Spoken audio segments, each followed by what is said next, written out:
मंत्रिपद जाऊन 5 महिने उलटले तरी धनंजय मुंडे यांनी शासकीय बंगला अजून सोडलेला नाहीये। मुंबईमध्ये स्वतःचं आलिशान घर असतानाही धनंजय मुंडे सरकारी निवासस्थानात राहत असल्याची बाब समोर आली आहे। धनंजय मुंडेंच्या नावे गिरगाव चौपाटी इथे NS पाटकर मार्गावरच्या वीरभवन इमारतीमध्ये घर आहे। विधानसभा निवडणुकीमध्ये सादर केलेल्या प्रतिज्ञापत्रामध्ये धनंजय मुंडेंकडून संबंधित सदनिकेचा उल्लेखही करण्यात आलाय।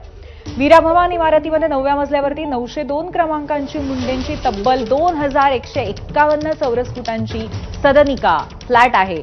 मात्र तरीही धनंजय मुंडे सरकारी बंगल्यात राहत असल्यामुळे मंत्री छगन भुजबळ अजूनही बंगल्याच्या प्रतीक्षेत आहेत।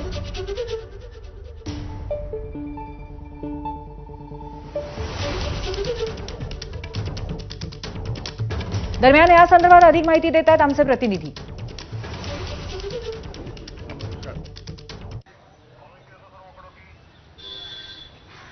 पूर्वी धनंजय मुंडे यांना राजीनामा देऊन 5 महिने झालेले आहेत, तरी त्यांनी सातपुडा हा सरकारी बंगला अजून सोडलेला नाहीये आणि त्यांनी सांगितले की आपण मुंबईत उपचार घेत आहोत आणि मुंबईमध्ये इतरत्र आपल्याला घर नाही आणि त्यामुळेच आपण या सरकारी बंगल्यामध्ये 5 महिने झाले राहत आहोत असं त्यांनी सांगितलं।